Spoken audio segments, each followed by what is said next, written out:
Hi ಎಲ್ಲರಿಗೂ ನಮಸ್ಕಾರ. ನಮ್ಮ ಚಾನಲ್ಗೆ ಸ್ವಾಗತ. ನಾನು ಲಕ್ಷ್ಮಿ. ಇವತ್ತಿನ ರೆಸಿಪಿ ಬಂದು ಮಸ್ಸೊಪ್ಪು ಅಥವಾ ಸೊಪ್ಪಿನ ಸಾರು ಮಾಡುವುದು ಹೇಗೆ ಅಂತ ನೋಡೋಣ. ಈ ಬಿಸಿ ಬಿಸಿ ಮುದ್ದು ಹೇಗೆ ಬಿಸಿ ಬಿಸಿ ಅನ್ನದ ಜೊತೆ ಅಂತೂ ಸ್ವರ್ಗ ಅಂತಲೇ ಹೇಳ್ಬೋದು. ಅಷ್ಟು ಚೆನ್ನಾಗಿರುತ್ತೆ ಈ ಮೆಥಡಲ್ಲಿ ಮಾಡಿದ್ರೆ. ಬನ್ನಿ ಮಾಡುವ ವಿಧಾನ.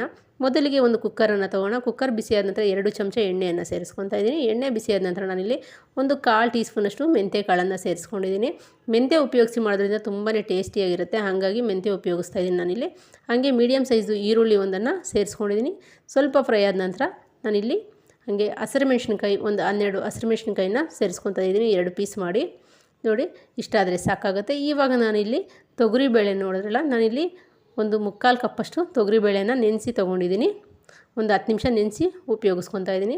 ಇವಾಗ ತೊಗರಿಬೇಳೆನ ಕೂಡ ಸೇರಿಸ್ಕೊಂಡು ಚೆನ್ನಾಗಿ ಮಿಕ್ಸ್ ಮಾಡಿ, ಯಾವ ಕಪ್ಪಲ್ಲಿ ನಾವು ತೊಗರಿಬೇಳೆ ಉಪಯೋಗಿಸಿದ್ದೀವೋ ಅದೇ ಕಪ್ಪಲ್ಲಿ 1.5 ಕಪ್ಪಷ್ಟು ನೀರನ್ನು ಸೇರಿಸ್ಕೊತಾ ಇದ್ದೀನಿ. ನೀರಿನ ಕ್ವಾಂಟಿಟಿ ನೋಡಿದ್ರಲ್ಲ. ಇವಾಗ ನಾನು ಇದಕ್ಕೆ ಒಂದು 6ರಿಂದ 7 ಎಸಳು ಬೆಳ್ಳುಳ್ಳಿಯನ್ನು ಸೇರಿಸ್ಕೊತಾ ಇದ್ದೀನಿ. ಹಾಗೆ ಮೀಡಿಯಮ್ ಸೈಜ್ ಟೊಮೊಟೊ 3 ನಾಟಿ ಟೊಮೊಟೊ ಉಪಯೋಗಿಸ್ತಾ ಇದ್ದೀನಿ, ಚೆನ್ನಾಗಿ ಹಣ್ಣಾಗಿರುವಂಥದ್ದು. ನೋಡಿ, ಇವಾಗ ನಾನು ಸೊಪ್ಪು ನಾನಿಲ್ಲಿ ಪಾಲಕ್ ಸೊಪ್ಪು ಮತ್ತು ದಂಟಿನ ಸೊಪ್ಪು ಸೇರಿಸ್ಕೊತಾ ಇದ್ದೀನಿ. ನಿಮಗೆ ಮೆಂತ್ಯ ಸೊಪ್ಪು ಸಿಕ್ಕಿದ್ರೆ ಮೆಂತ್ಯ ಸೊಪ್ಪು ಕೂಡ ಉಪಯೋಗಿಸ್ಕೋಬೋದು. ಮೆಂತ್ಯ ಹಾಕಿ ಮತ್ತು ಮೆಂತ್ಯ ಸೊಪ್ಪಿನಲ್ಲಿ ಮಾಡಿದ್ರೆ ತುಂಬಾ ಟೇಸ್ಟಿಯಾಗಿರುತ್ತೆ, ಹಾಗಾಗಿ ಮೆಂತ್ಯ ಸೊಪ್ಪು ಕೂಡ ಉಪಯೋಗಿಸ್ಕೋಬೋದು ನೀವು. ನಾನು ಮೀಡಿಯಮ್ ಕಟ್ಟಲ್ಲಿ ಅರ್ಧ ಭಾಗ ಉಪಯೋಗಿಸ್ತಾ ಇದ್ದೀನಿ, ದಂಟಿನ ಸೊಪ್ಪು ಮತ್ತು ಪಾಲಕ್ ಸೊಪ್ಪು. ಇವಾಗ ಚೆನ್ನಾಗಿ ಮಿಕ್ಸ್ ಮಾಡ್ಕೊಳ್ಳೋಣ. ನೋಡಿ, ಚೆನ್ನಾಗಿ ಮಿಕ್ಸ್ ಆಗಿದೆ. ಇವಾಗ ರುಚಿಗೆ ತಕ್ಕಷ್ಟು ಉಪ್ಪನ್ನು ಸೇರಿಸ್ಕೊಳ್ಳೋಣ. ಹಾಗೆ 1/4 ಟೀ ಸ್ಪೂನು ಅರಿಶಿನ, ಒಂದು ಅರ್ಧ ಟೀ ಸ್ಪೂನ್ ನಾವಿಲ್ಲಿ ಧನಿಯಾ ಪೌಡರ್ನ ಸೇರಿಸ್ಕೊಳ್ತಾ ಇದ್ದೀವಿ. ಧನಿಯಾ ಪೌಡ್ರ್ ಹಾಕೋದ್ರಿಂದ ತುಂಬಾ ಟೇಸ್ಟಿಯಾಗಿರುತ್ತೆ, ಹಾಗಾಗಿ ಉಪಯೋಗಿಸ್ತಾ ಇದ್ದೀನಿ. ನೋಡಿ, ಇವಾಗ ಒಂದು ಸ್ವಲ್ಪ ಹುಣಸೆ ಹಣ್ಣನ್ನು ಕೂಡ ಸೇರಿಸ್ಕೊತಾ ಇದ್ದೀನಿ. ನಿಮಗೆ ಇಷ್ಟ ಇದ್ದರೆ ಸೇರಿಸ್ಕೋಬೋದು, ಇಲ್ಲಾಂದರೆ ಸ್ಕಿಪ್ ಮಾಡ್ಕೋಬೋದು ಧನಿಯಾ ಪೌಡರ್. ಆದರೆ ಸೇರಿಸ್ಕೊಳ್ಳೋದ್ರಿಂದ ಟೇಸ್ಟ್ ಚೆನ್ನಾಗಿರುತ್ತೆ, ಡಿಫ್ರೆಂಟಾಗಿರುತ್ತೆ ಟೇಸ್ಟು ಕೂಡ. ಇವಾಗ ಚೆನ್ನಾಗಿ ಮಿಕ್ಸ್ ಮಾಡೋಣ. ಮಿಕ್ಸ್ ಮಾಡಿ ಒಂದು ಸ್ವಲ್ಪ ಕುದಿಯೋ ಟೈಮಲ್ಲಿ ನಾವು ಒಂದು 1/4 ಟೀ ಸ್ಪೂನ್ ಜೀರಿಗೆಯನ್ನು ಸೇರಿಸ್ಕೊಳ್ಳೋಣ. ನೋಡಿ, ನೀರು ನಿಮಗೆ ಈ ಟೈಮಲ್ಲಿ ಬೇಕಂದರೆ ಸೇರಿಸ್ಕೋಬೋದು, ಆದರೆ ನನಗೆ ಸಾಕು ಇಷ್ಟ ಆದರೆ ನೀರು ಸಾಕಾಗುತ್ತೆ. ನಾನು ತೋರಿಸ್ತಾ ಇರೋ ಮೆಜರ್ಮೆಂಟಲ್ಲಾದರೆ ನಾವು ಈ 2 ಟೈಮ್ಗೆ ಕರೆಕ್ಟಾಗಿ ಸರಿ ಹೋಗುತ್ತೆ ಸಾರು, ಹಾಗಾಗಿ. ನೋಡಿ, ಇವಾಗ 2 ವಿಜಲ್ ಕೂಗಿಸ್ಕೊಳ್ತಾ ಇದ್ದೀನಿ. ಲಿಡ್ಡನ್ನು ಕ್ಲೋಸ್ ಮಾಡಿ. ನೋಡಿ, 2 ವಿಜಲ್ ಬಂದಿದ್ದ ನಂತರ ತುಂಬಾ ಚೆನ್ನಾಗೇ ಸಾಫ್ಟಾಗೆ ಬೆಂದಿದೆ.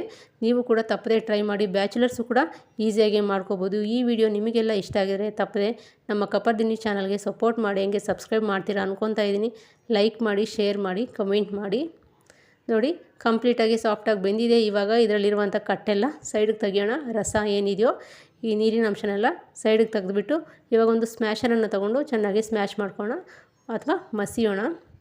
ಈ ಥರ ಮಸಿಯೋದು ತುಂಬಾ ಇಂಪಾರ್ಟೆಂಟು. ನುಣ್ಣಗೆ ಮಸಿಬೇಕು, ಆವಾಗ ಚೆನ್ನಾಗಿರುತ್ತೆ. ಹಂಗಂತ ಮಿಕ್ಸಿ ಜಾರಲ್ಲಿ ರುಬ್ಕೊಳ್ಳೋಕೆ ಹೋಗ್ಬೇಡಿ, ಅಷ್ಟೊಂದು ಟೇಸ್ಟಿಯಾಗಿರಲ್ಲ ಸೊಪ್ಪು ಸಾರು. ಹಾಗಾಗಿ ನೋಡಿ, ಚೆನ್ನಾಗಿ ಸಾಫ್ಟಾಗಿ ಮಸ್ಕೊಂಡಿದ್ದೀನಿ ನಾನು. ಇಷ್ಟ ಆದರೆ ಸಾಕಾಗುತ್ತೆ.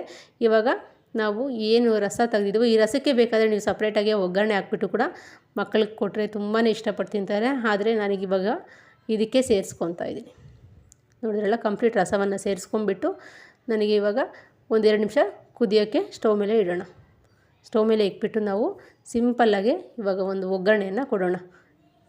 ನಿಮಗೆ ಬೇಕಿದ್ದರೆ ಹಸಿಕಾಯಿ ಕೂಡ ಉಪಯೋಗಿಸ್ಕೋಬೋದು, ಆದರೆ ನಾನು ಹಸಿಕಾಯಿ ಉಪಯೋಗಿಸ್ತಾ ಇಲ್ಲ. ನಿಮಗೆ ಬೇಕಿದ್ದರೆ ಉಪಯೋಗಿಸ್ಕೋಬೋದು, ಚೆನ್ನಾಗಿರುತ್ತೆ ಆವಾಗ ಕೂಡ. ಇವಾಗ ಕಡಾಯ ತೊಗೋಣ. ಕಡಾಯ ಬಿಸಿಯಾದ ನಂತರ 2 ಚಮಚ ಎಣ್ಣೆಯನ್ನು ಸೇರಿಸ್ಕೋಣ. ಎಣ್ಣೆ ಬಿಸಿಯಾದ ನಂತರ 1/4 ಟೀ ಸ್ಪೂನ್ ಸಾಸಿವೆ, 1/4 ಟೀ ಸ್ಪೂನ್ ಜೀರಿಗೆಯನ್ನು ಸೇರಿಸ್ಕೋಣ. ಹಾಗೆ ಬೆಳ್ಳುಳ್ಳಿ ಒಂದು 7 ಎಸರು ನುಣ್ಣಗೆ ಕುಟ್ಬಿಟ್ಟು ನಾನು ಸೇರಿಸ್ಕೊಂಡಿದ್ದೀನಿ. ಹಾಗೆ 2 ಒಣಮೆಣಸಿನ್ಕಾಯಿ, 1 ರೆಂಬೆ ಕರಿಬೇವು ಸೊಪ್ಪನ್ನು ಕೂಡ ಸೇರಿಸ್ಕೊಂಡು ಗೋಲ್ಡನ್ ಕಲರ್ ಬರೋ ತನಕ ಫ್ರೈ ಮಾಡ್ಕೊಳ್ಳೋಣ. ನೋಡಿ, ಗೋಲ್ಡನ್ ಕಲರ್ ಬಂದಿದೆ. ಇವಾಗ ಸ್ಟವನ್ನು ಆಫ್ ಮಾಡಿ ಕುದೀತಾ ಇರುವಂಥ ಸೊಪ್ಪು ಸಾರು ಜೊತೆ ಒಗ್ಗರಣೆಯನ್ನು ಸೇರಿಸ್ಕೊಳ್ಳೋಣ. ನೋಡಿದ್ರಲ್ಲ, ಇಷ್ಟ ಆದರೆ ಸಾಕಾಗುತ್ತೆ. ಇವಾಗ ಬಿಸಿ ಬಿಸಿ ಅನ್ನದ ಜೊತೆ ಸರ್ವ್ ಮಾಡ್ಕೊತಾ ಇದ್ದೀನಿ. ತುಂಬಾ ಟೇಸ್ಟಿಯಾಗಿದೆ. ತಪ್ಪದೆ ನೀವು ಇದೇ ಮೆಥಡಲ್ಲಿ ಟ್ರೈ ಮಾಡಿ. ಹೇಗೆ ಬಂದಿತ್ತು ಅಂತ ಕಾಮೆಂಟ್ ಮೂಲಕ ಕಾಮೆಂಟ್ ಮಾಡಿ. ಬಿಸಿ ಬಿಸಿ ಮುದ್ದೆ ಅನ್ನೋ ಜೊತೆ ಅಂತೂ ಸ್ವರ್ಗ ಅಂತಲೇ ಹೇಳ್ಬೋದು. Thank you.